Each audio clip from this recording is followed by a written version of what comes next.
Welcome once again to Studio 42. Bob Costas with Tom Verducci. Over the years here at the Major League Baseball Network, we've done a deep dive on the greatest games in baseball history. Some of them go back a half century or more. Actually, many do, but we didn't have the video for some of them at the turn of the century, so we've gone back about a half century. But in the case of the game we're about to talk about, we couldn't wait more than a few weeks. Game 7 of the just concluded World Series. Well, two of the greatest words in the language of baseball, Game 7. Yeah. How about a Game 7 that just didn't want to end? The longest Game 7 in 101 years.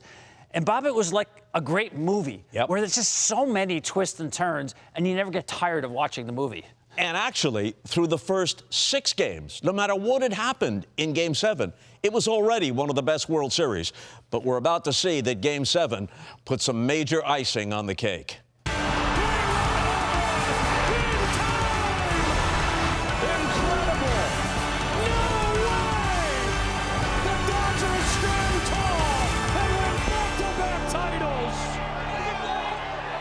This is as good as it gets. For the Blue Jays, it's their 180th game this year. For the Dodgers, they're 179. It's the longest journey in sports, but it comes down to this one game that we're about to watch to decide the whole thing. It, of course, is Game 7, where you lean forward and you know that somebody's going to make their name. Somebody's going to have that moment that we always talk about. Well, as it turns out, Joe, more than one somebody is going to have a moment. All the Blue Jays, it seemed, and all the Dodgers rose to the occasion. So, too, did Joe Davis in the booth, as you're about to hear. Let's kind of get up to speed here for those who may not remember all of it and who possibly could. Game 1, the Blue Jays served notice. This is a competition, not a coronation. Addison Barger has connected on a grand slam to break open Game 1. Yeah, it was a close game until the Blue Jays scored 9 runs. Right. One of the biggest innings in World Series history to take that one. Then, of course, you get to Game 2. Yoshinobu Yamamoto, complete game. Second consecutive complete game in the postseason. And the Dodgers punch back. World Series mastery. Yoshinobu Yamamoto goes the distance, and the Dodgers win Game 2. Then we get to Game 3, which is on the list of any of the World Series greatest games, an 18-inning marathon with all kinds of twists and turns, even before we get to Freddie Freeman's second walk-off in as many years in the World Series. Freeman sends a fly ball to center field. Varsho's going back. Freddie Freeman has ended it. It's a repeat hero with the last word on a Game 3 classic. It was epic, not just because it was long, 18 innings, but because there were so many runners on base. There was great defensive plays, great base running. Speaking of base running, Shohei Ohtani was on base 9 times in Game 3. 2 doubles, 2 homers, and then they said, we're not going to pitch to him anymore. So 5 walks, all of them essentially intentional, 4 of them officially intentional. And like any great baseball game, so many subplots. Clayton Kershaw faced 1 batter in this World Series, but with the bases loaded and the game on the line, and he gets him. Who the heck is Will Klein? He's your winning pitcher, 4+ innings of shutout ball. And it was almost as if both teams needed a breather the next night because it didn't have sort of the energy that Game 3 had to be expected. And then you get to Game 5, and it's Trey Savage. The 21-year-old rookie goes out there and sets a World Series record, 12 strikeouts and no walks. That is an all-time performance. 1-2 to Freeman.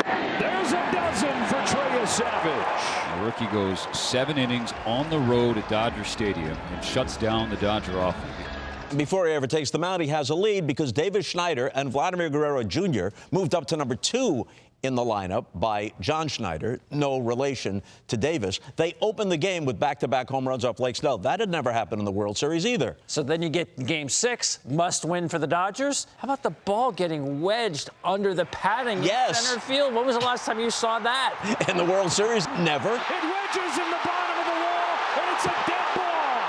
It's a dead ball. The umpire's hands are up, and the runners will head to second and third. Their hearts are in their throats in the bottom of the 9th inning because a base hit ties it. Maybe the Blue Jays go on to win it, but it ends on another incredible play. Jimenez floats one, left field. Hernandez makes the catch. Back to second. Game 7 tomorrow night. Yeah, really, Yeah, double play out of left field. First time a postseason game ended on a double play on a fly ball to left field. You know, nice running catch and quick throw by Kike. And then Miguel Rojas, whose name is in agate type at this point, but soon will be in headlines, makes a nice pick at second base to end the game. I mean, just so many good things going on. What a game. What a series. The Dodgers have forced Game 7. Unreal. Getting to Game 7, that's a treat unto itself. How about the pitching matchup for Game 7? 41-year-old Max Scherzer, three-time Cy Young Award winner, against Shohei Ohtani. I mean, how about that marquee? Who was about to become the MVP for the fourth time. The last time a World Series went to the seventh game, Max Scherzer started it for the Nats in Houston against the Astros' Zach Greinke. Scherzer, at age 41, as you said, had kind of a rocky regular season, but a good postseason. A very good postseason, and he had more experience than anybody pitching in these winner-take-all games. So you've got it set up perfectly for the drama. But you always know, Bob, in these games, it's not always about the headliners going in. Somebody usually emerges that you didn't see coming. And that will happen, and then some. But talking about Ohtani here, there was speculation who's going to start Game 7. It had to be Ohtani because of the rules. He can't come on in relief, otherwise you lose him as the DH. So he's got to start the game. Right. He's on short rest, and this is a big ask. You're talking about a guy who came to the plate 811 times, the third most plate appearances in baseball history, and he's your Game 7 starting pitcher on short rest. Just amazing. But everybody knew that whoever started was not going to be there, forget about at the end, maybe not even in the middle. There were 9 starting pitchers used in this game. The Blue Jays used 4 starters, nominally starters, and the Dodgers used 5. The definition of all hands on deck. Yeah. Now, the Dodgers also had $1.3 billion worth of starting pitchers they were going to use in this game. Yeah, and the whole David and Goliath narrative, the Blue Jays are not exactly, cellar dwellers when it comes to payroll. And as they quickly showed, and I think anybody who knows baseball knows, if they could have gotten out of Toronto with a split, and they actually did in a sense better than that because they won Game 1, it's on here. It's on. This wasn't David versus Goliath, despite what had happened in the LCS when the Brewers got blown out by the Dodgers. Yeah, by this point, they've proven themselves. First of all, they're the 5th highest payroll in baseball. They beat the Yankees to win the American League East, beat the Yankees in the postseason series to advance. They struck out less than any team in baseball. This is not a David versus Goliath. They were on equal footing. In fact, you might make the argument that going into Game 7, they actually had outplayed the Dodgers, actually had out-hit them. Case to be made there. Let's take a look at the starting lineups. Not only is Shohei Ohtani the starting pitcher, but he's at the top of the batting order for the Dodgers. He hit 55 home runs during the season. Kind of, if it's possible to overlook something this guy does, that deserves to be emphasized. Will Smith moved up to second because Mookie Betts had been slumping. Mookie goes to cleanup, and that move would pay off. Every move that Dave Roberts made in this Game 7, either with the lineup before the game or during the game, every single move paid off. 100%, including that number 9 spot, Miguel Rojas, who after the Game 5 loss, Dave Roberts told him, you're in the lineup for Game 6. Now, he hadn't had a base hit in a month, literally in a month, but he thought that Miguel Rojas was such a glue guy, meant so much to this team. He literally said, we are not losing the World Series without giving him a chance to play. 12-year veteran, and you were there, Tom. I'm watching every game at home. And at one point during the postseason, I actually Googled to see if Miguel Rojas was still on the Dodgers roster. Where is he? A forgotten man until it mattered most. But as I said, he really had an influence on that team. He really tutored Mookie Betts at shortstop position this year, and Mookie played a Gold Glove caliber shortstop. Just a great guy you wanted around the team, known as being a good defender, maybe not much of a hitter, but Game 7 has a way of bringing people to the forefront. Let's take a look at Toronto's lineup. And there are some guys here playing through clenched teeth, including George Springer at the top. Yeah, George Springer has had so much going on here. A lot of injuries he's trying to play through. Bo Bichette hadn't had a home run in 2 months. Of course, he missed a month and a half with the knee injury, and he is still not right.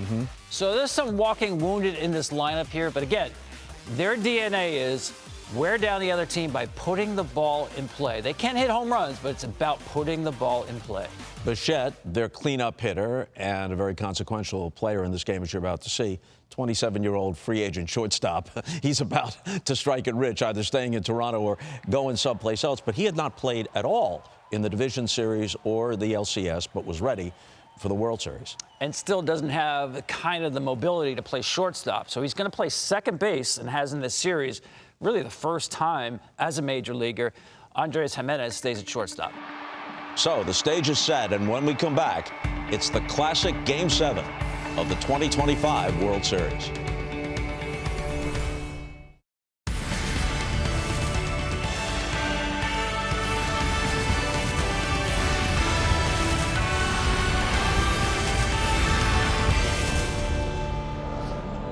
The Dodgers Game 7 starting pitcher is playing in his 175th game this year.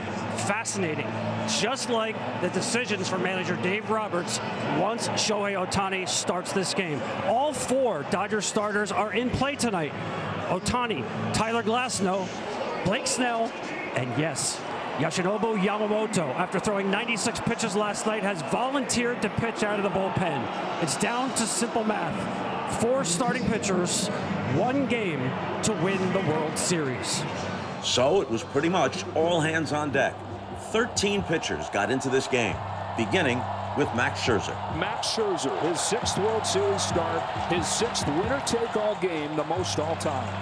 Well, the first inning, to state the obvious, is like the 9th inning to Max Scherzer. He knows he's not going to be given, this is not 10 years ago where he's going to go 7, 8 innings. He's going to give whatever John Schneider deems him long enough, and that is, as long as he doesn't give him a reason to take him out early, he'll be in there as long as possible. Okay, Tom, here we go. It's Max Scherzer on the mound, Shohei Ohtani at the plate. I don't know about you, but this never gets old for me. Watching Ohtani, remember, he's the starting pitcher. He just warmed up in the bullpen, came in, grabbed his helmet, grabbed the bat, and is up there leading off Game 7 of the World Series.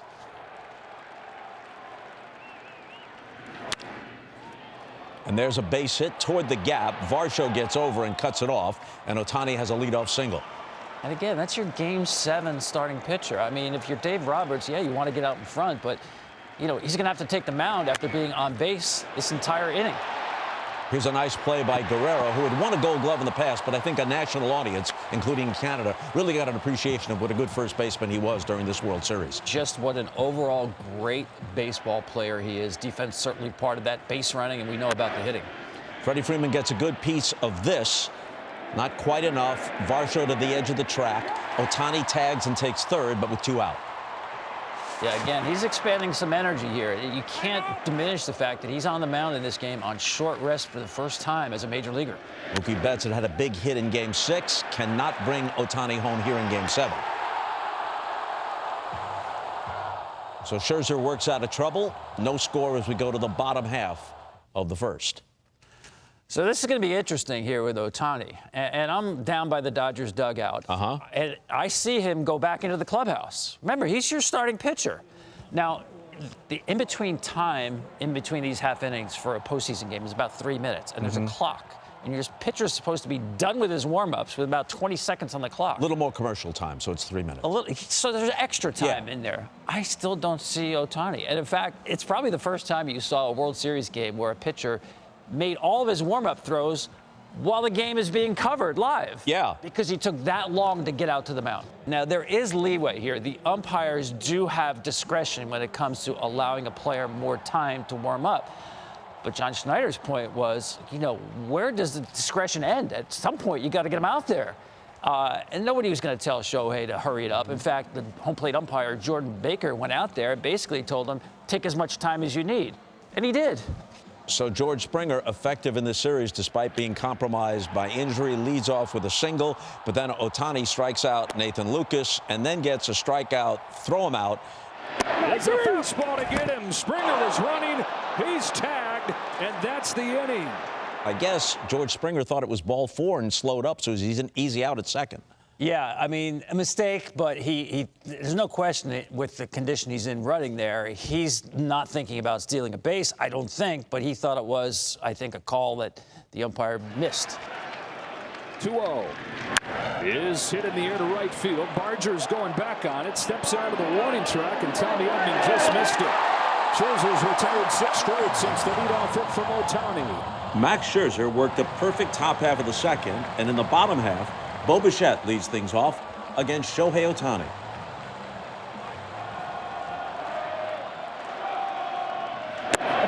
Ohtani missing all over the place, has issued the walk.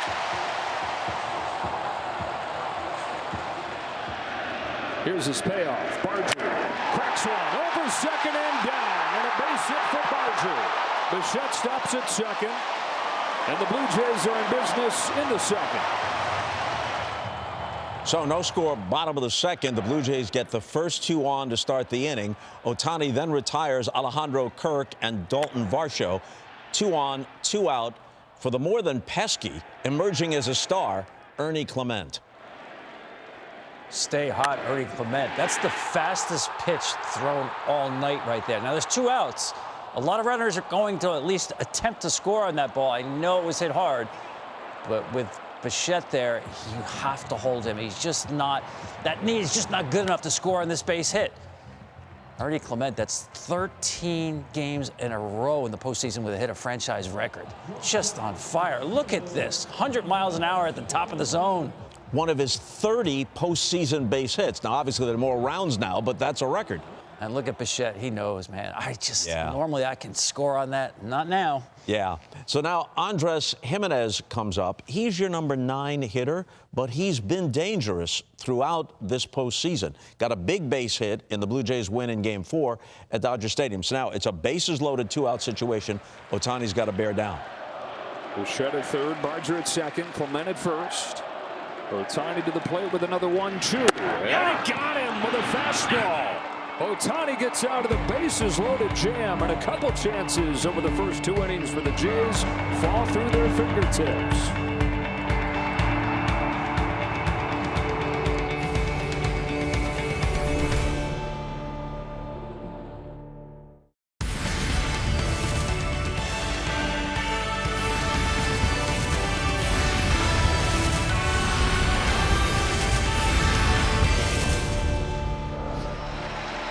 And here's Ohtani, the lone man to reach against him.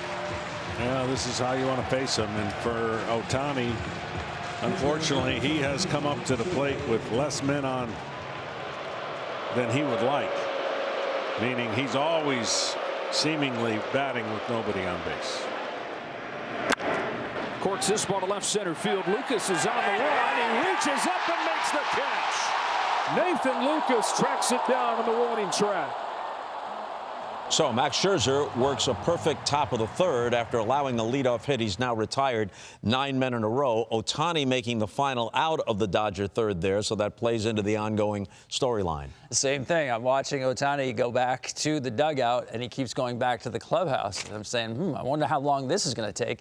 It actually took longer than he took to get to the mound in the first inning. There was only 17 seconds left on the clock. At this point, John Schneider's getting even more exasperated. And the first inning, he was on base. Whereas here he flies out to end the inning, but he's taking his own sweet time. He's Shohei Ohtani.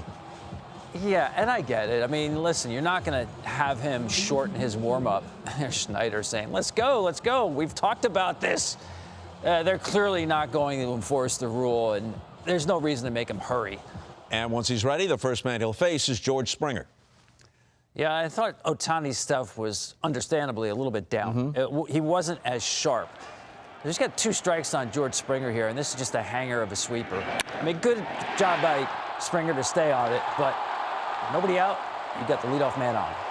And this is Game 7, and Schneider's going to play some small ball early. Yeah, I thought this was interesting. Nathan Lucas is your number 2 hitter, batting against the right-handed pitcher, playing to score that first run. It's only the second time all year Toronto bunted this early, that high in the lineup. But again, putting an emphasis in Game 7 on getting that first run on the board. Now, I'm not sure if they're going to walk Vlad at this point, but after a wild pitch, they will walk it. It made perfect sense the way Vlad's been swinging the bat. It doesn't matter who's on the mound. You just have to avoid him. So first and third with 1 away. Bichette comes up. Pick your poison right here. Dave Roberts will choose Bo Bichette, and it might seem like an easy decision, but Bo Bichette was the best hitter in baseball this year with runners in scoring position. He hit .380 And even though he missed the last month of the regular season, drove in 10 more runs than anybody else on the team.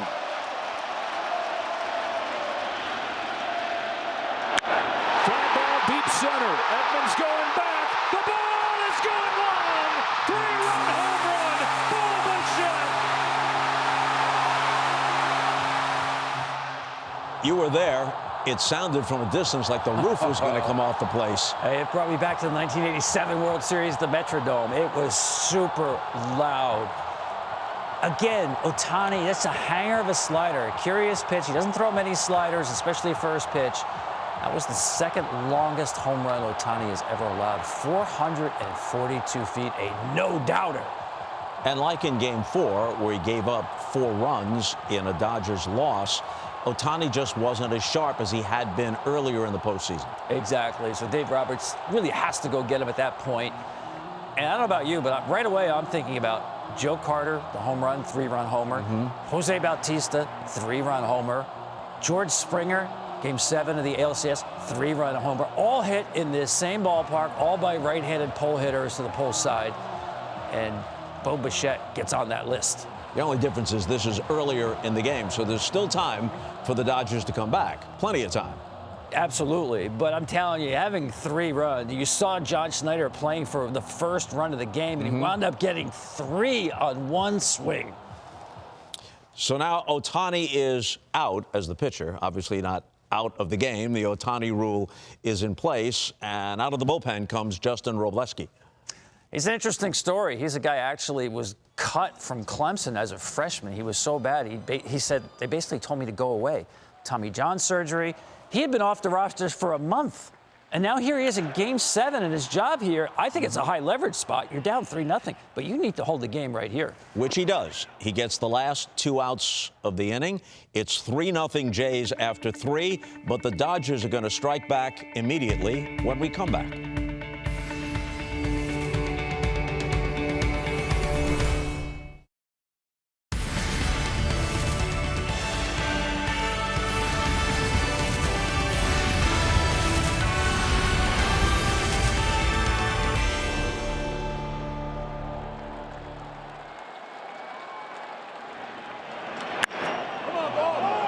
Will Smith drives the first ball, Tom, to deep left center field, and it is off the top of the wall.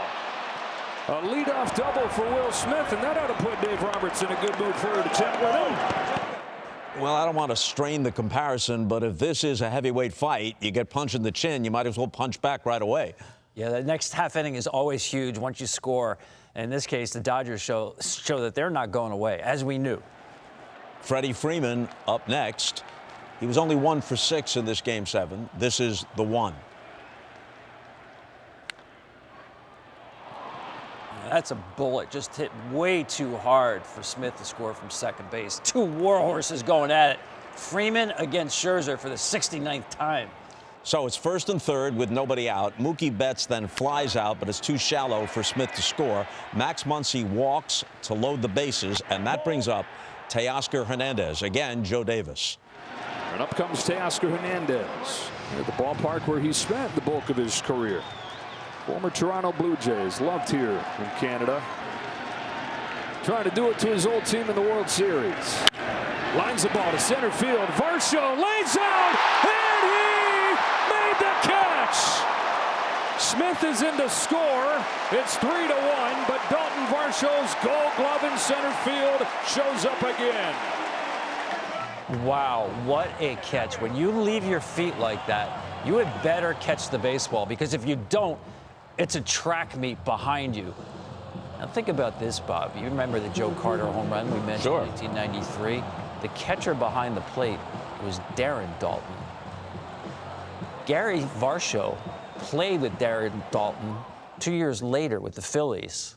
And when he had firstborn son, you just saw him make that catch in center field. He named him after Darren Dalton. Yeah, Dalton was such a respected player, hard-nosed guy. Had the respect of his teammates, and that's one indication of it. 32 years later, back in the same building, and the guy makes an incredible catch. There you go. So Tommy Edman then popped out to end the inning. So the Dodgers settled for 1. We go to the bottom half of the 4th inning. Blue Jays leading it 3-1. Robleski is on the mound still, having closed out the third inning in relief of Ohtani. And here's Andres Jimenez. Now, he doesn't stand that close to the plate. He always, every year of his career, has been in double figures of being hit by pitches. One year he led the American League with 25. A couple of pitches are high and tight here from Robleski, and I guess Jimenez's temperature is rising. 2-2. This one actually hits him. Throw it over the plate, says Jimenez. The bench is clear in Game 7.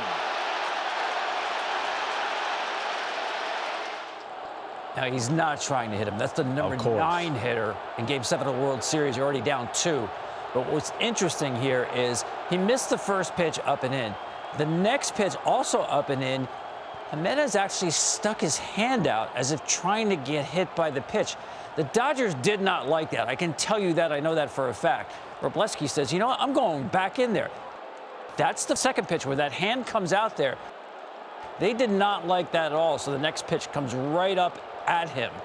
And if you watch Robleski after he hits him, he doesn't back down, Bob. No. He was walking down the mound because Jimenez gave him a look like, what is that? What's going on? What are you doing? And look at Robleski. He's not giving any ground there at all. And again, this guy hasn't pitched for a month, essentially, before he was put on the World Series roster. He showed me a lot right there. Yeah, and it was also a lip reader's delight. He was making his position clear to Jimenez. And even though no one likes to be thrown at, or close, 3 times, it's Game 7 of the World Series. And you're the number 9 hitter. No one's throwing at you on purpose. No one wants to hit you and put you on base in this situation. How about the benches clearing in Game 7 of the World Series? To me, what was fascinating about that is, because there were no punches thrown or anything, but there was a little scrum out by shortstop. Jeff Hoffman ran in from the bullpen, Blue Jays closer. Yeah. For some reason, Kirby Yates, who was not on the active roster for the Dodgers, got a beef with Hoffman. And they went at it verbally and had to be broken up.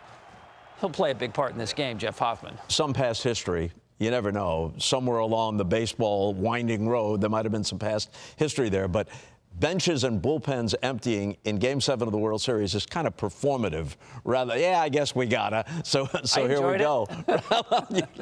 Why not? All right, here's what happened after that. Robleski gives up an infield single to Springer, then strikes Lucas out. Dave Roberts then will bring in Tyler Glasnow, who gets Vladimir Guerrero Jr. to fly out to end an eventful 4th inning. Still 3-1 Toronto. We come back with the 5th after this.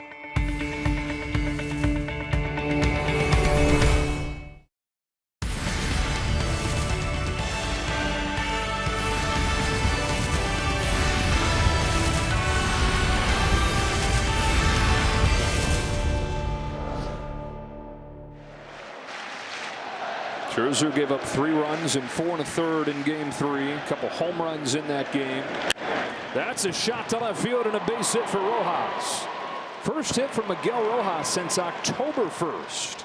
And it makes Ohtani the tying run here in the 5th. And you figured John Schneider would go to Fluharty here. And here he comes. Max Scherzer. 4 1/3 in Game 7.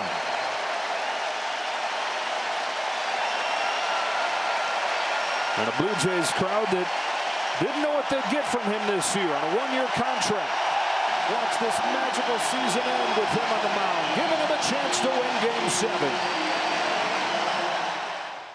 So Scherzer walks off. He wants to pitch next year. He's got the stuff to do it. I thought he threw well in this game. 41 years old. Now, keep that pitch in mind to Miguel Rojas. That was a hanging slider. First base hit in 31 days. I thought probably that was the end of the rope for Max Scherzer anyway, even if he got Rojas, as the lineup turns over again for a 3rd time. So Louis Varland came on in relief, and he allowed a single to Ohtani, but then he got Smith and Freeman to fly out, so that ended the inning. Tyler Glasnow worked the scoreless bottom of the 5th, and in the top of the 6th, Chris Bassett comes out of the bullpen in relief for the Blue Jays. He issues a leadoff walk to Mookie Betts, followed by a Max Muncy single. Then after Teoscar Hernandez grounds into a force out at second, it's runners on the corners with 1 out, and Tommy Edman is at the plate for the Dodgers. Jays have had their moment. They've gotten their big swing. Dodgers still waiting on theirs. Bassett's 1-1. Edman flies it to center field.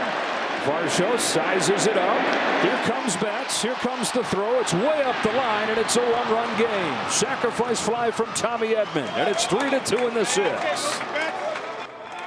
Yeah, good offensive execution by the Dodgers. 2 sacrifice flies in this game, getting the runner in from third base with less than 2 outs. We're going to see that plays a role later on for Toronto on the negative side. So now Bassett working with 2 on and 2 out and protecting the 1-run lead with Ohtani looming in the on-deck circle, faces Miguel Rojas, and he'll get him to ground out to end the inning.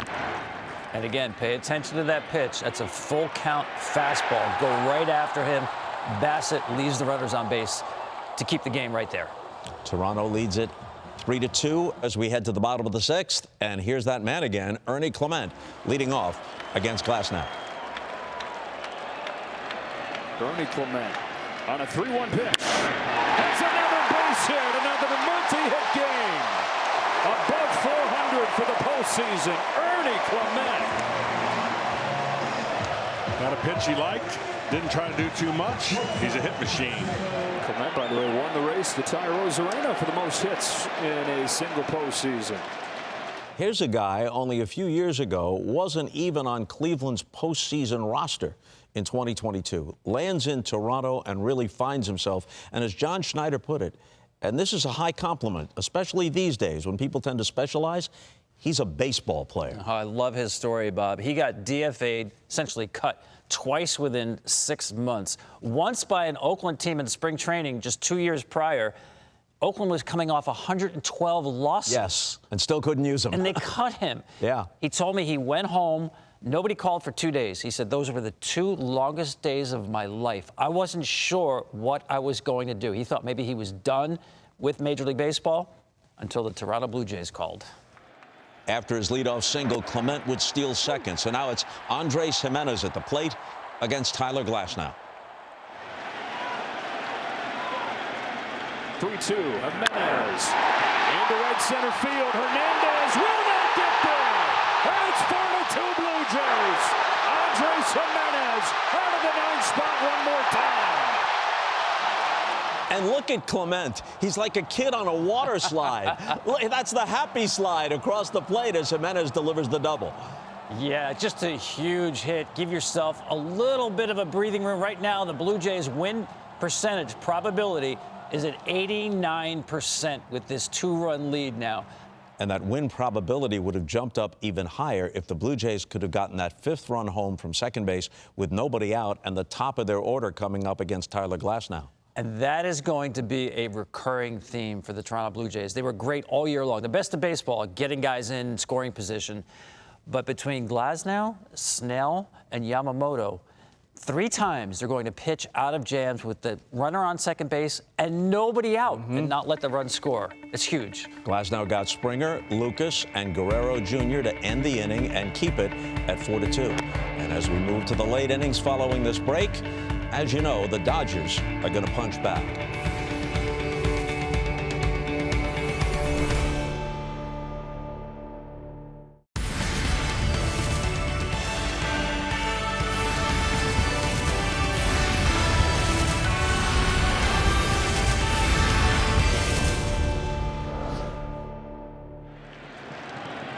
22-year-old Trey Savage, drafted just last year, started this season in A-ball, pitching in front of 327 people, and he finishes it in Game 7 of the World Series. Ohtani at first, Freeman at the plate, the tying run. The Savages 2-1. Chopper to first, gun to second, 1, back to first, 2!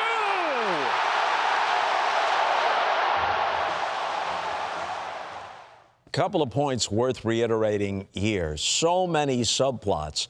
Even a great story like Trey Savage, which might be the lead story in other World Series, could be kind of forgotten. But what a story that is, as Joe Davis just laid out.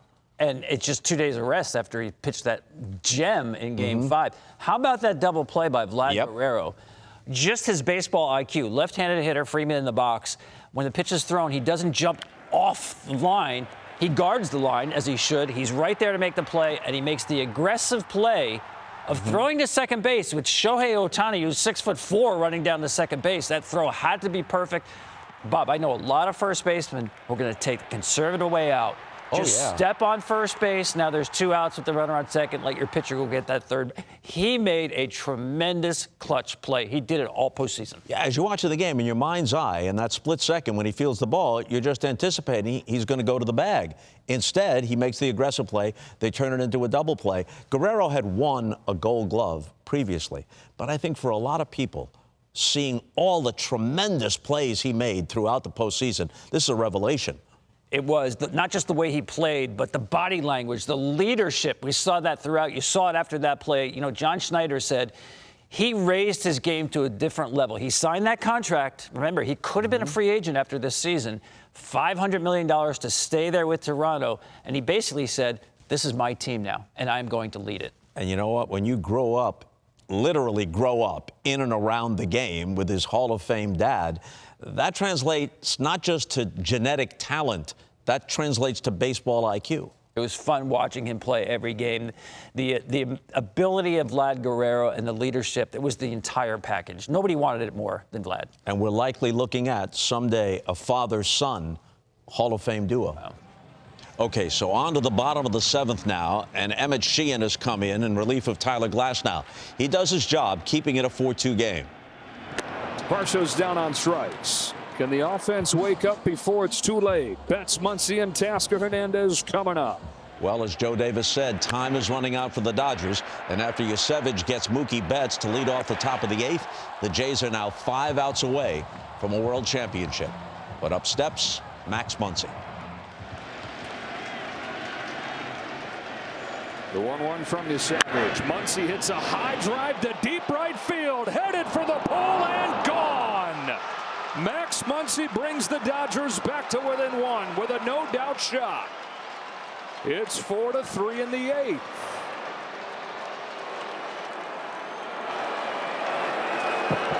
Well, Max Muncy said, I'm going to wait back here in my stance and get a hanger anyways, and he got it.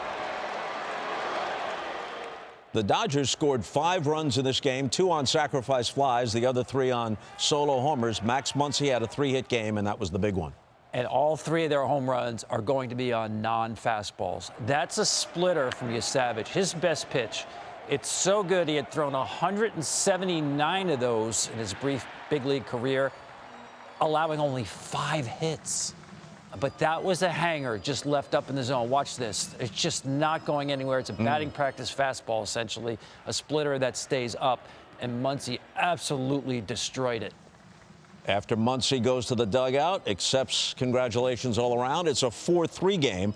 Yasevich would then get Teoscar Hernandez to ground out, and then John Schneider would remove Yasevich and go to his closer, Jeff Hoffman, hoping for a 4-out save. Hoffman gets Tommy Edman to ground out. That ends the 8th.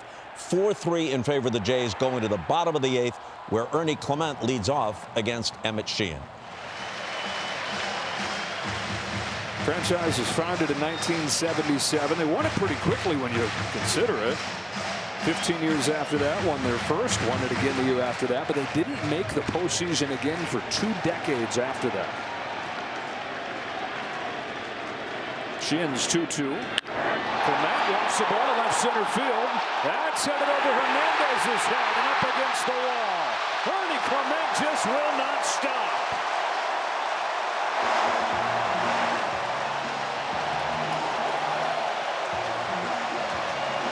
His 30th hit of this postseason, a new record. This guy's amazing. Top of the zone fastball and just goes and gets on top of it.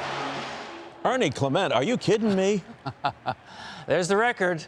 30 hits. How about this? His 3rd hit in this game off 3 different pitchers. That finishes Emmett Sheehan. Dave Roberts goes to the bullpen for yet another starter, 2-time Cy Young Award winner, Blake Snell. Now, right now, the Blue Jays' win probability percentage is 91%. Runner on second base, nobody out.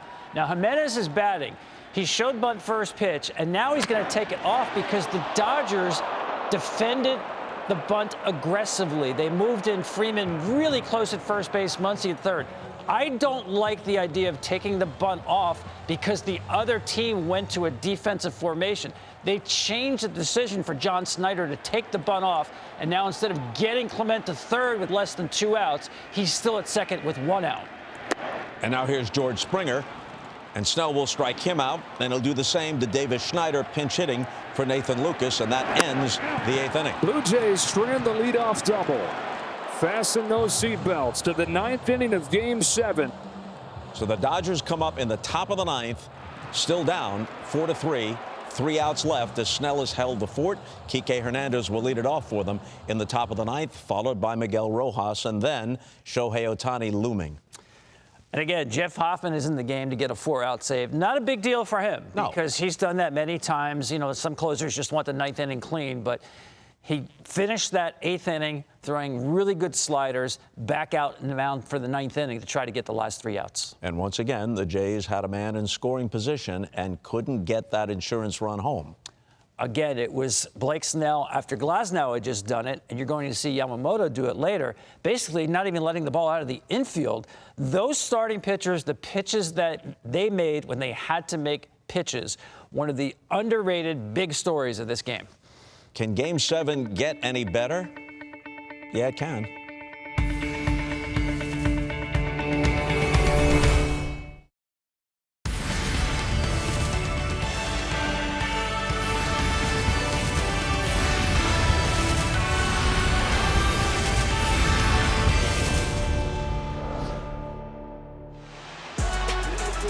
(1993), the last time the Blue Jays won it all. Last time there was a Canadian Stanley Cup winner was the Canadiens in '93. Raptors won it in 2019. That's the only Canadian NBA title.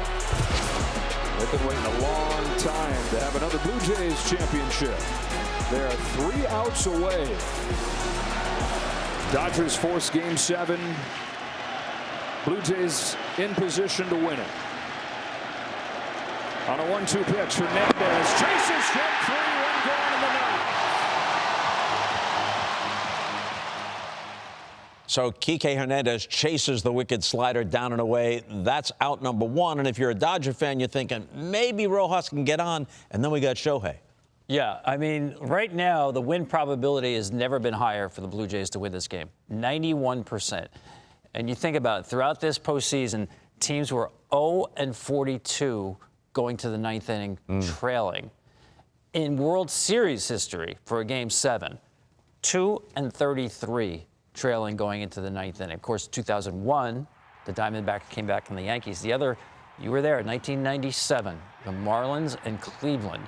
Mark Shapiro was in the front office for Cleveland.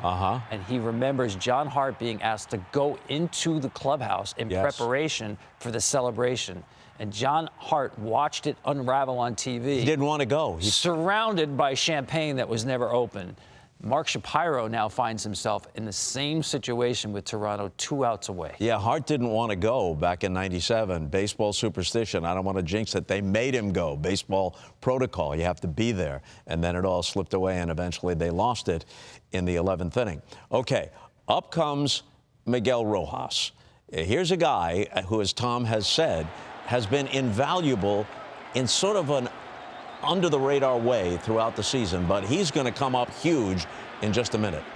Yeah, the sequence of this at-bat is fascinating. There's that good slider again from Jeff Hoffman. Now, the fastball he throws more than any other pitch, but as far as run value, it's the slider. That was not a good one, so he gets the count back to even.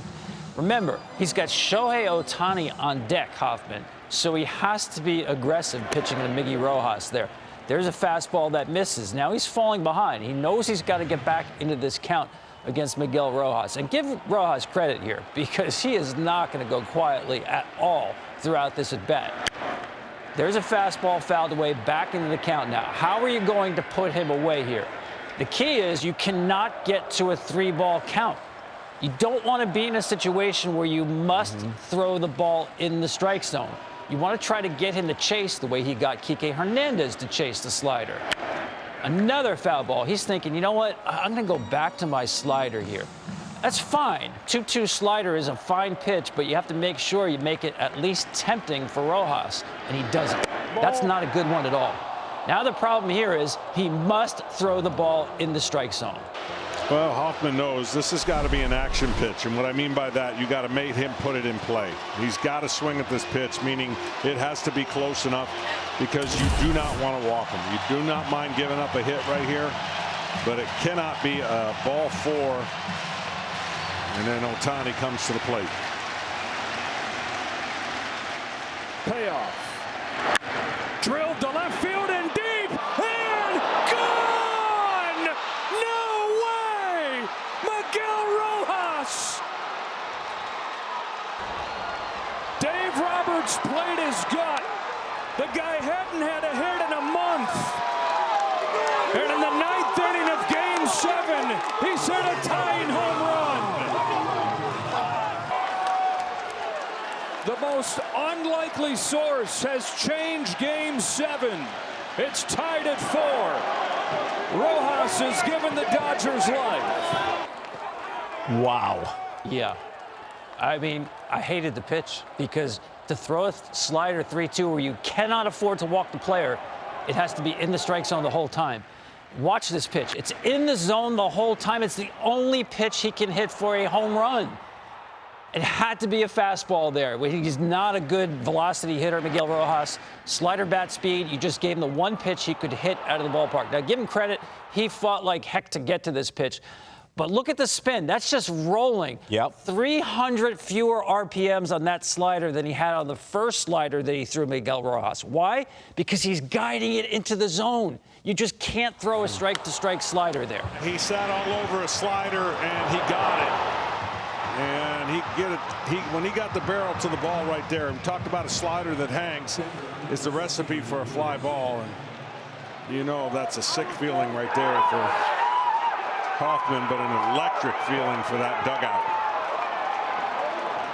Well, Bob, I have to share this story. I didn't find this out until after the game from Miguel Rojas' wife, Mariana. He had said after the Dodgers won the pennant, his dream was always to hit a home run in the World Series. Well, as he's leaving to go to the ballpark for Game 7, Mariana says to him, "You're going to hit a home run tonight." Wow. And he says, "Well, what are you talking about?" I mean, he hasn't hit a home run off a right-handed pitcher all year, except for a position player. That doesn't count. Mm-hmm. And she said, "No, this time I know it to be true because I had a dream last night. God told me you were going to hit a home run, and I saw your number 11. Now, 11 has always been his number since he was a little kid that he wore in Little League. And one year, his mother and his grandfather died within 1 week. And to honor them, with the Marlins back then, he wore number 11, his childhood number. Mm-hmm. Well, he actually gave that number up. He's such a nice guy when Roki Sasaki signed with the Dodgers. But 11 is still his number. So he comes to the plate, hits the home run, which no one was expecting, including Miguel himself. Yeah. And Mariana looked up at the clock, the digital clock in right field. There's red numbers up there, 11-11. You got to be kidding. Some things you just cannot make up. Now, if there's a movie about this and somebody submits the script, the studio head rips it up and says, "Yeah, this is ridiculous. Nobody's buying this." Yeah, it was just meant to be, and his wife called it before the game. And, you know, when we talk about Rojas, a forgotten man throughout the postseason for the most part, you know, just in the shadows completely. Could have gotten into the 18-inning Game 3 if they had run out of pitchers. They would have turned to him as a position player pitching. But up until late in this World Series, he is a non-factor until he becomes one of the key players. All because after Game 5, Dave Roberts texted him and said, "You're in the lineup for Game 6." And he texted back, "I got you, Doc." Little did we know how much he got him. Yeah, in fairness to Hoffman, he had 33 saves during the year. Just a so-so, +4 ERA during the season. But he had been very effective in the LCS and in the World Series to this point. Vulnerable to the home run ball, though. That was a problem throughout the season for Jeff Hoffman. And if you go back a couple of years pitching from Philadelphia against the Braves in the postseason, pitching to Austin Riley, 3-2, gave up a go-ahead home run, same exact pitch, a strike-to-strike slider. Wow. All right. Well, he regroups. Speaking of Hoffman, he gets Ohtani to fly out. He gets Will Smith to strike out. And now the Blue Jays come up in the bottom of the ninth in front of their home crowd with a chance to win it. That's when we come back.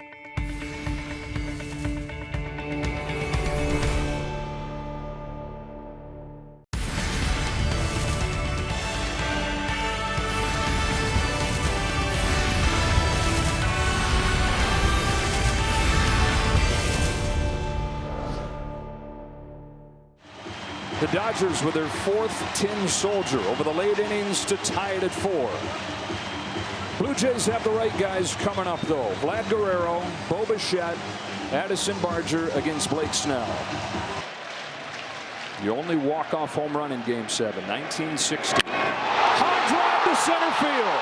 Back goes Tommy Edman. Onto the track, he's got room. He just missed. Bottom of the ninth, and Guerrero on a 3-0 pitch, and almost everybody in the ballpark thought that was gone. Yeah, you heard that groan when they realized it was caught by Tommy Edman. Great pitch by Blake Snell. 3-0 count, leadoff hitter. He threw him a changeup. Just moved enough off the barrel of the bat to keep it in the ballpark. That brings up Bo Bichette, who had earlier had a 3-run homer, which had given the Jays an early 3-0 lead. Here he is in the bottom of the ninth, 1 out, nobody on. And he delivers a base hit. Kike Hernandez playing deep, plays it on a hop. And now Bichette, with the bad knee, is going to be removed from the game. And in comes Isaiah Kiner-Falefa to run for him. And that turns out to be a fateful decision. Yeah, you had to make this move. Sure. It's the World Series winning run on base for a guy who really is station to station. You probably need 4 hits to get him home. Kiner-Falefa was a guy they picked up on waivers from the Pirates at the deadline. So Snell will advance the runner by walking Addison Barger. And that was a great at-bat. I mean, that's as tough of a left-on-left matchup as you can get. And this is a fastball just off the plate. I don't know how Barger took it, but he has been locked in this World Series, and that's a great at-bat. Just missed. First and second, 1 out. That's it for Snell. Who's coming out of the pen, Tom? Unbelievably, Yoshinobu Yamamoto. Yeah, the same guy who pitched Game 6 the night before. Now, it was interesting. After he pitched Game 6, as Mark Pryor, the pitching coach, told me, he did not celebrate. He went straight to the trainer's room and said, get me ready in case I'm needed tomorrow. Got some physical work done. Showed up at the ballpark the next day, and he told Mark Pryor, I'm going to go out and throw. And I think I can pitch today. I will let you know. He did some long toss, did some flat ground throwing. He said, I'm good. All I need is enough time to warm up. I asked Mark Pryor, how unusual is that for a starting pitcher the next day to say something like that? He said, very. Most pitchers can't even raise their arm the next day. Unusual to the point of almost unheard of. So now, here's Yamamoto coming into the game. Alejandro Kirk at the plate. First and second with 1 out. He had thrown 96 pitches the night before.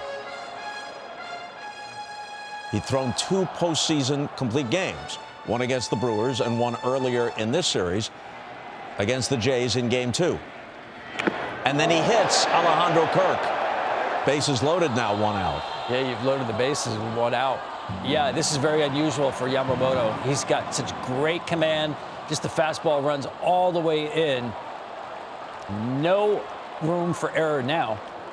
And now, in the middle of the inning, a key move, to deal an understatement, by Dave Roberts. Yeah, this is fascinating. I'm sitting down by the Dodgers dugout, and Andy Pages is sitting right next to me, essentially. He had a hoodie on, really wasn't doing much at all.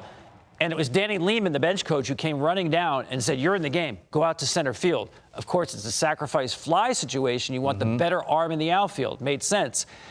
Andy Pages ripped off his hoodie. He's like, where's my glove? I had to run down and get his glove. All of a sudden, you've been sitting on the bench for 3.5 hours. And somebody yells, get in the game, and there you are in the middle of the fire in center field. All right. Before Pages comes into play, though, there's going to be another play. We told you earlier, there's so many things in this game, any one of which in a normal game would be, oh, this is the play of the game.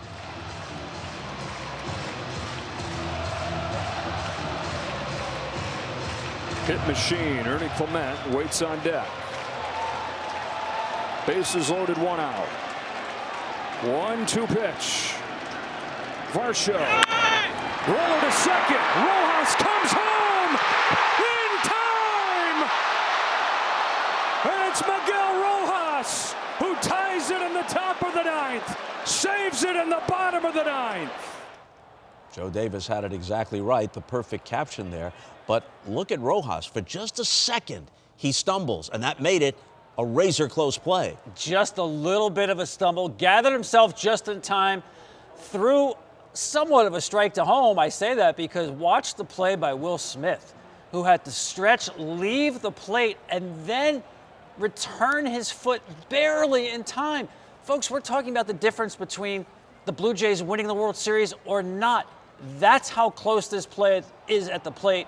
Will Smith did an incredible job to secure that out. Jordan Baker gets this call right, and now we're beginning to see the angles that make it clear. Smith had the presence of mind to realize he had to tap again because reaching for the ball, his right foot had come off the plate, then he gets it back down. Baker is perfectly situated. He makes the right call, but naturally the Blue Jays are going to challenge. Yeah, I thought the umpiring throughout the series was terrific, and you're right. In real time, Jordan Baker got this one right, and it was not an obvious call. And it's the right thing to do, and if the replay showed that the call should have been overturned, that's the way it should be. But you would have hated to have a World Series, any World Series, but one this great, end in a replay booth in New York rather than on the field. Yeah, I'm not sure how I would have felt about that, having a World Series decided on a walk-off replay call. Not very exciting. It didn't seem apt the way these teams just kept going at it. All right, we've seen several replays of the end of the play at the plate, but what about the beginning as IKF takes his lead? Yeah, I thought he got way too much blame for this play. Now, it is a very short lead, but I need to explain to folks what happened here because right before the first pitch of the Varsho at bat, Carlos Feblis, the third base coach, tells him, stay close to the base. Do not get doubled up. Now, and a lot of times you're going to say with the runner on third, well, maybe you should take your lead as far from the base as the third baseman is from the base. That's true with 2 outs. Less than 2 outs, that's not true because you have to defend against the possibility of a line drive double play. Innings over if that happens, right? So he is instructed, make sure you don't take a big lead. After the first pitch, you can see him take his lead. Right before he takes his lead, Feblis walks out to the baseline. You can see him draw a line in the dirt with his foot. He's essentially marking the spot where he wants him to go no further. And that's exactly where IKF takes his lead. Now, in this circumstance, the proper thing to do here with less than 2 outs, again, don't go as far as the third baseman, but you should go about 2/3 of the way. Max Muncy is a little more than 15 feet away from third base. IKF should be about 10 feet off of third base. He's only about 8 feet.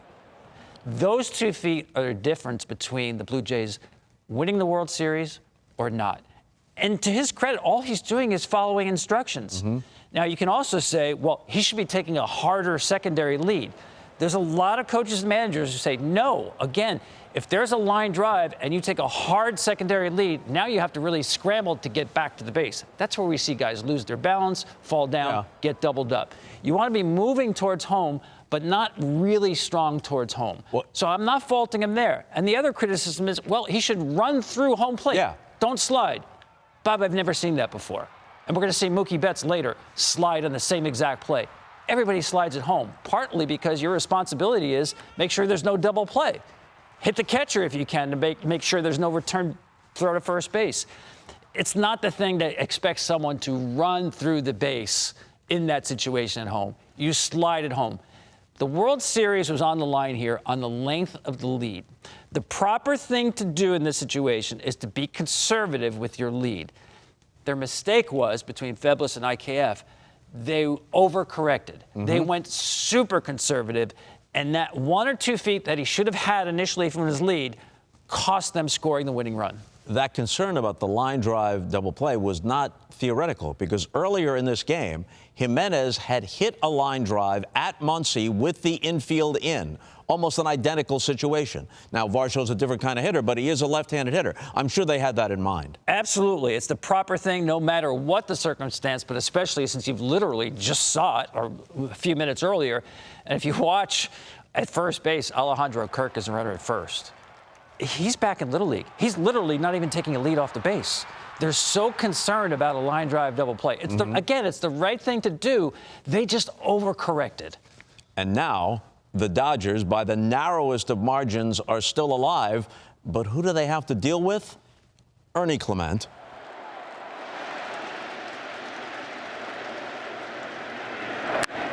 Fly ball to left field. Hernandez on the run with Pages over his head. Pages runs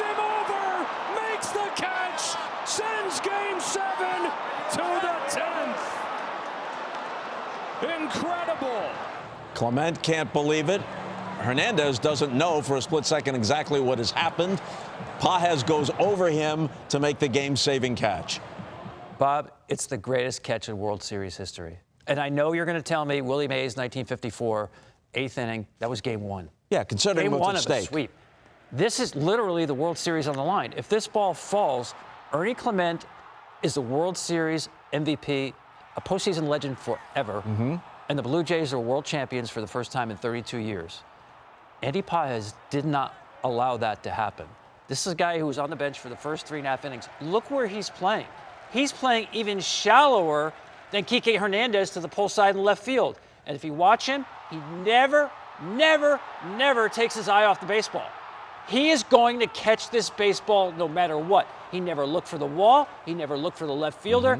Actually, after he hit Kike Hernandez, it didn't even dawn on him that he hit Kike Hernandez. He had to go back and say, hey, are you okay? The effort that he gave, he ran 121 feet at a sprint speed that literally made him the fastest Dodger on the team. And that's not who he is. Tommy Edman actually is faster than Andy Pages. The guy who had just been pulled. But running on that particular play, he ran faster than he ever did, faster than anybody on the team, 121 feet. The greatest catch, circumstances considered, in World Series history. Something to be said for adrenaline, speeding him up. Do you think that Hernandez had a chance to catch it over the shoulder? He said afterwards that he thought he could have caught it. I think he had a chance, Bob. It would have been an extremely difficult chance. You saw how shallow he was playing, and that ball was over his head. So he was tracking the baseball, but catching that ball directly over your head, going face first into the wall, he had a chance, but not a great chance. So, a great World Series, a certifiably great 7th game, continues into extra innings after back-to-back plays, which by the narrowest of margins extend the game.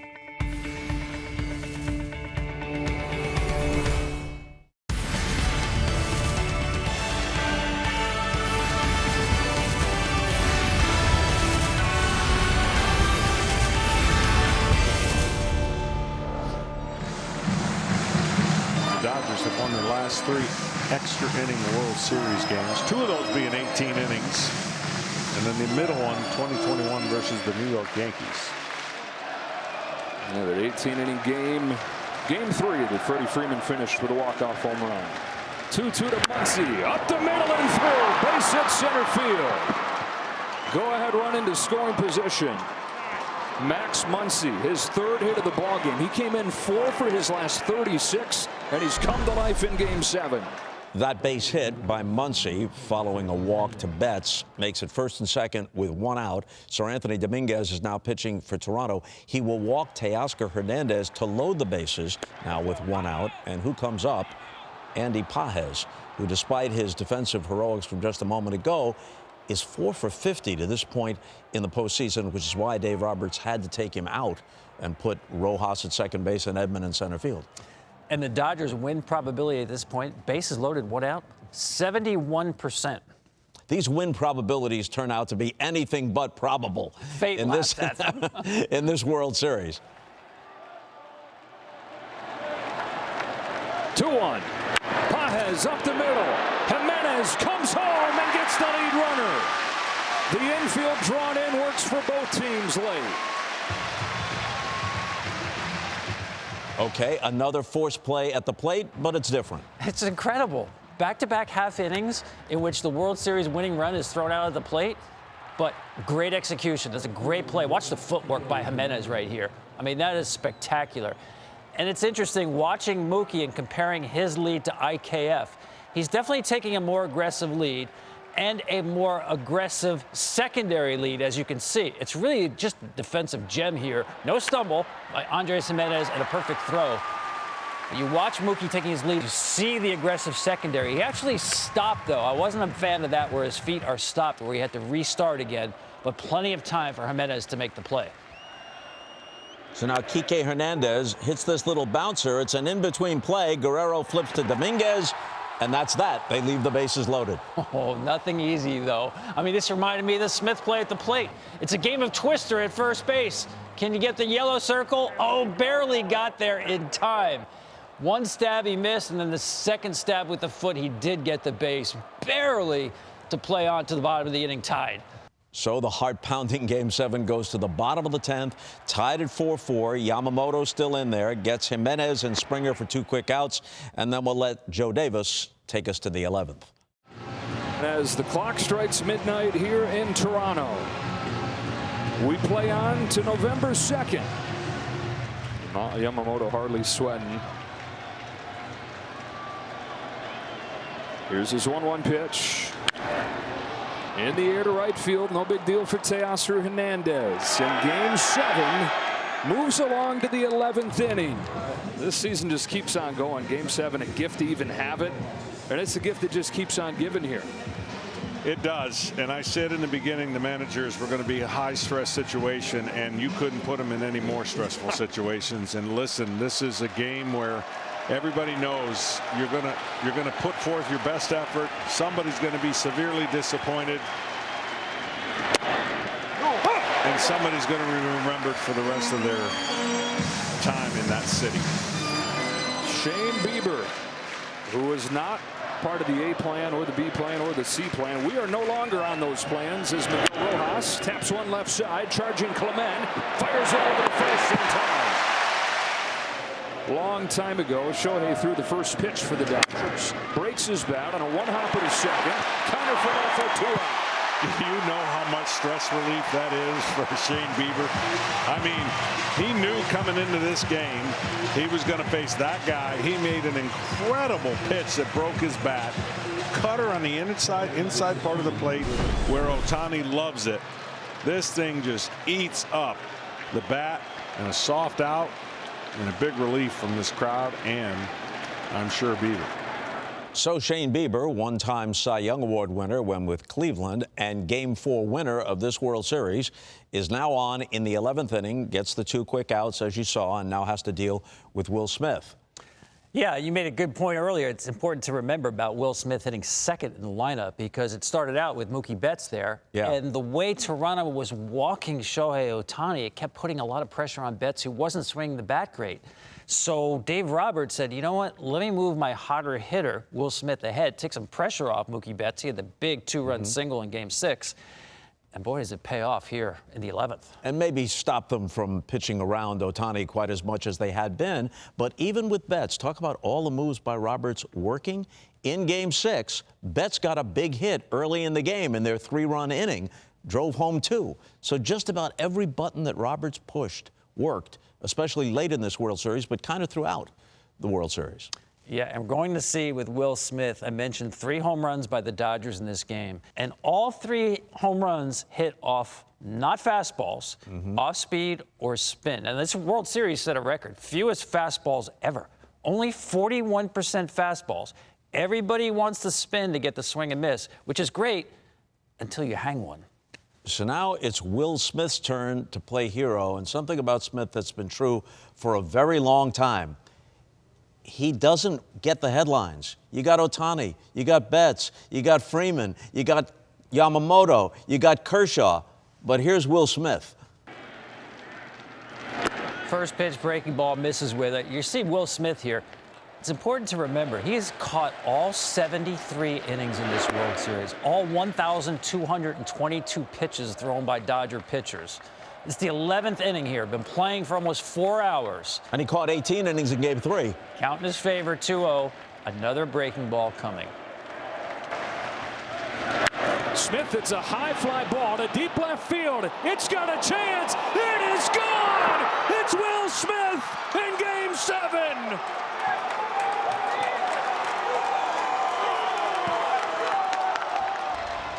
And in the 11th inning of Game 7, the Dodgers lead for the first time.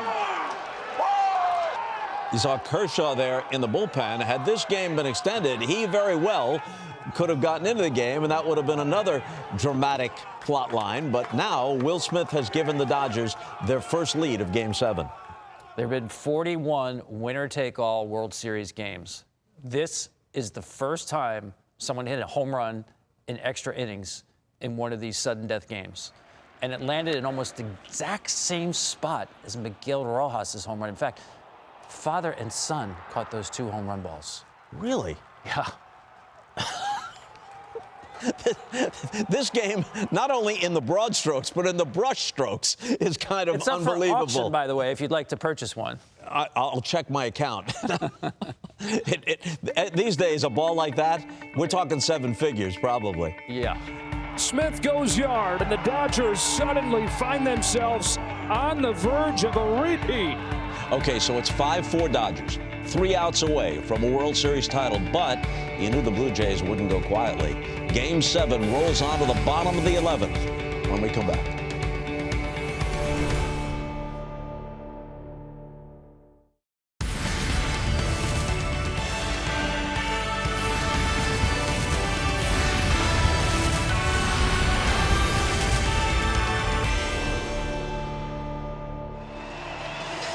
Well, this whole battery for the Dodgers, 3 outs away from legendary status in the World Series and in Game 7 history. Yoshinobu Yamamoto tries to go the final 2+ innings and make Will Smith's home runs stand up. We roll on, and the Blue Jays, you had to anticipate this. They weren't done yet, especially with Guerrero Jr. set to lead off against Yamamoto in the bottom of the 11th. Jays took the lead in the 3rd inning. Had it until the 9th. Dodgers tied it on the Rojas home run. Now the Smith home run has LA in front. Guerrero hooks one down the line towards the corner. It's a fair ball. It's extra bases. Tying run in scoring position in a flash.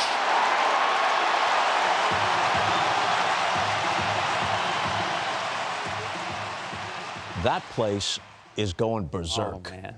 So is Vlad, too. Yeah. 3-2, 97 on the hands, and somehow just turned it around to left field. Once again, here's Toronto. Runner on second base, nobody out. This is Bichette's spot in the order, but he's been replaced earlier as a pinch runner. IKF has come into the game. It's an obvious bunt situation. Yeah, I mean, there's no question here. This is the play to get the runner over to the third base. I want you to watch Yamamoto on this play and how quickly he gets off the mound. This is a great bunt by IKF. I mean, that's a shortstop who's a pitcher in Yamamoto. What a play. Guerrero to third. He's trying to gather himself. Nobody can believe the game that they're in. And it's going to bring up Barger. Yeah, this is interesting. Mark Pryor, the pitching coach, is going to come out to the mound. I love what he does here. You're going to deliver the message, and the message is don't take any chances with this guy. Barger's been red hot. The message is do not throw him a fastball. Do not throw him a strike. And look who's up in the pen. Just in case, Clayton Kershaw. Green light to try and win the World Series. Instead takes ball 4. So, tying run 90 feet away, winning run on base. Alejandro Kirk coming up. And they will play back for the double play ball just based on his speed. So they were careful with him. They walk him. That brings up Alejandro Kirk. And Joe Davis alluded to this a few times, appropriately enough.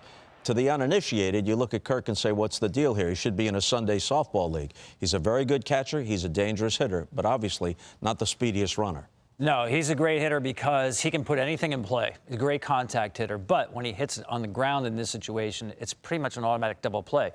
Now, the average major league hitter is going to ground into a double play when the situation is in order about 9 to 10% of the time. He's at 18%. That's a very high number.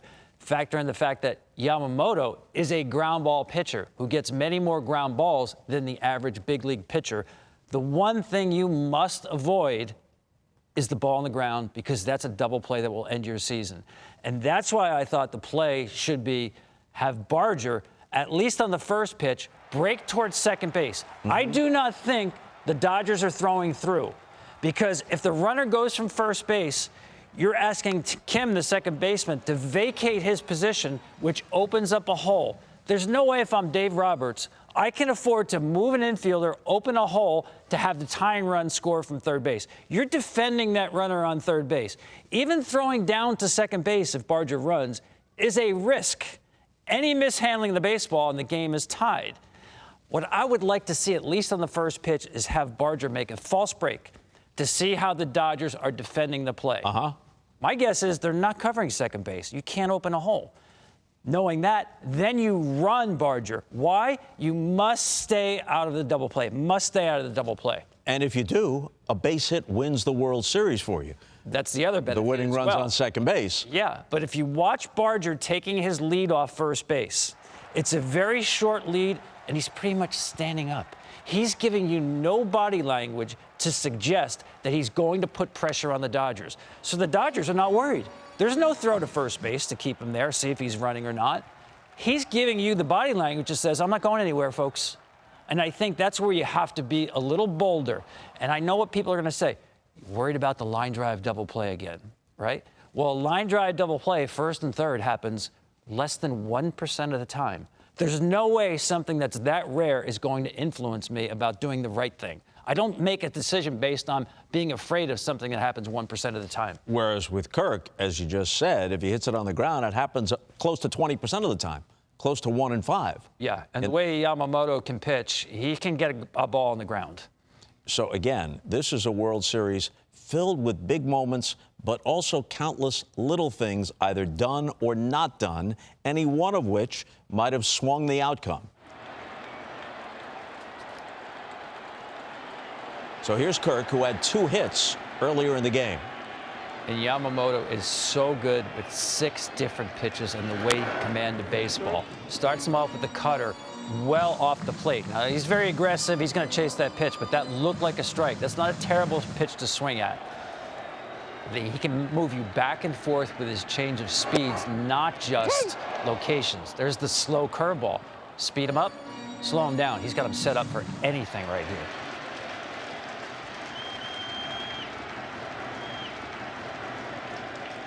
Here's the 0-2 pitch. Kirk bounces one up the middle. Bats to the bag. Over to first to beat the champ. You gotta knock him out.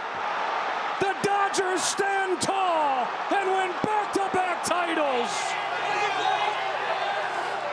And appropriately in this wonderful World Series, not just a game-ending and series-ending double play, but an artistic play.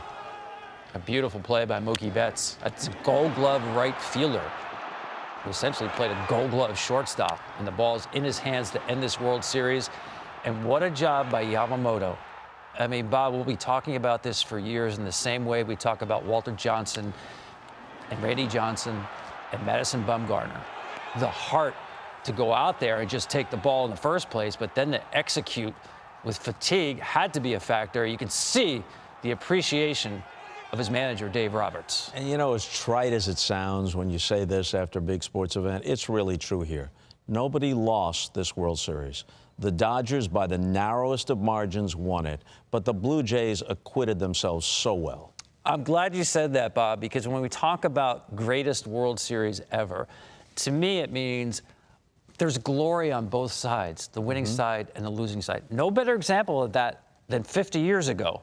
The Red Sox and the Reds. The way the Red Sox acquitted themselves, especially winning the game in the 12th inning and the Fisk home run in Game 6, and then Joe Morgan wins it in Game 7 with a base hit in the 9th inning.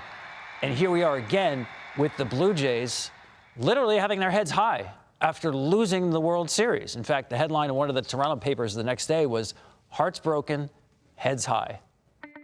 Did this epic, nearly unbelievable game cap off the greatest World Series of all time? We'll have final thoughts on Game 7 and an unforgettable World Series when we return.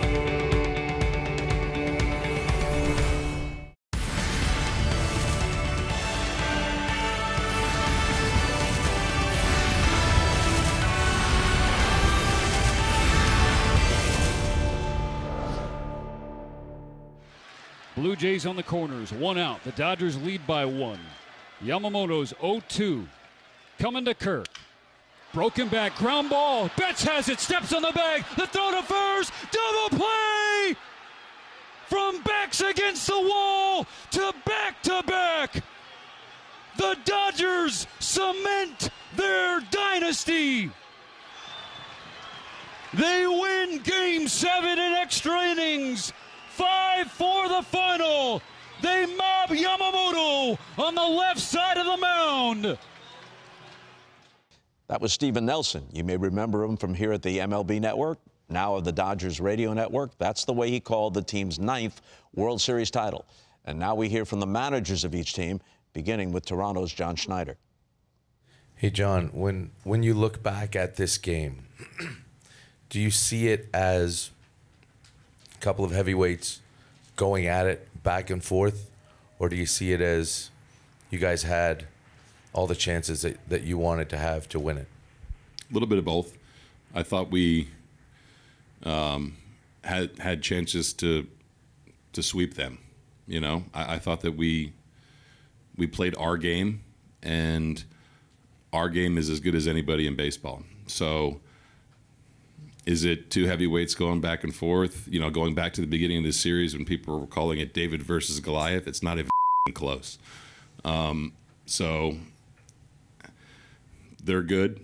I put this group of guys against any other 26 players in the entire planet.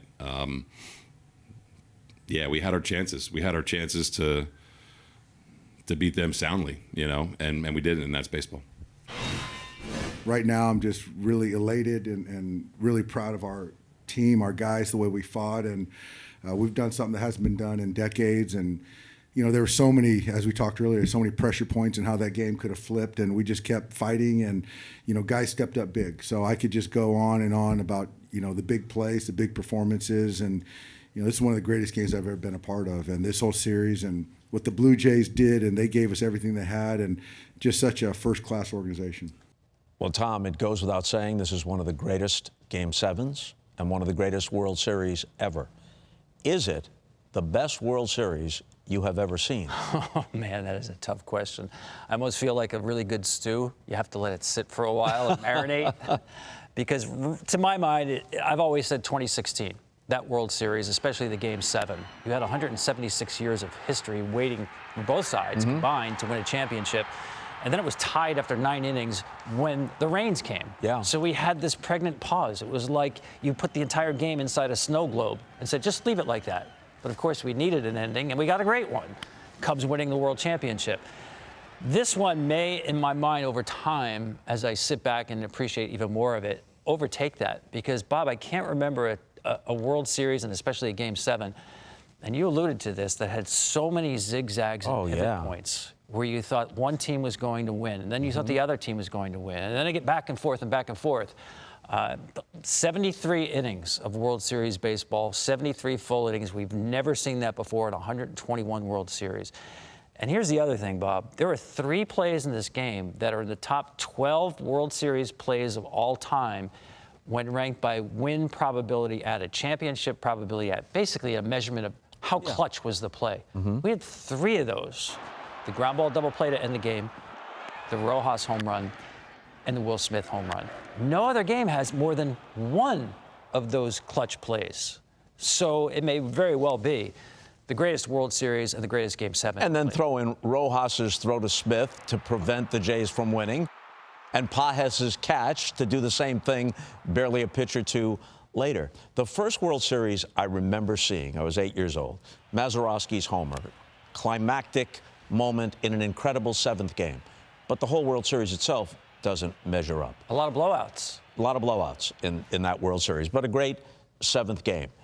In '69, when the Mets win it, it's an amazing thing, but it's a 5-game World Series. There were great performances within World Series, Koufax, Gibson, Lolich, but that doesn't elevate the World Series itself to this level. 75 World Series, that was our greatest game when we counted them down a decade and a half ago here on the Major League Baseball Network. And it's still in that discussion.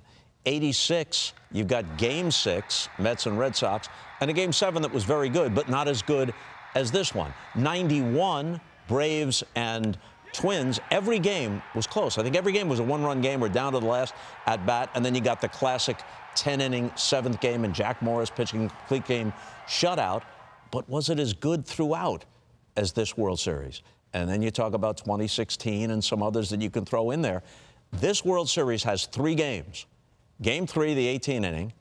Game 6 ending on a play where the Blue Jays were on the verge of coming back and either tying it or winning it, and then this Game 7. I think when you put it all together, this is, by a narrow margin, and I understand the cases to be made for the others, I think this is the best World Series, start to finish, that I have ever seen. There's a lot in this stew, a lot of ingredients. One more layer to it as well, just the international component to the World Series, right? I mean, we had 51 million people watching Game 7. Of course, you have the huge audience in Japan, the huge audience in Canada, and of course in America. So the fact that baseball now is truly an international game and not just the national pastime, I think does elevate it to a place that no other World Series has been. How good was this for baseball overall? Just for the game, not just for these two teams, for the game and the institution of baseball. How good was this? The drama, the showcasing of talent, it couldn't have been better. There you have it. We'll never forget it. Game 7, Dodgers over the Blue Jays by the narrowest of margins in one of the greatest World Series and one of the greatest Game 7s in the long history of this great game. The Dodgers become the first team since the Yankees to repeat as champions. A broken bat finishes off Game 7 of the World Series, and Mookie Betts, who made the transition to short this year with a double play that ends a classic.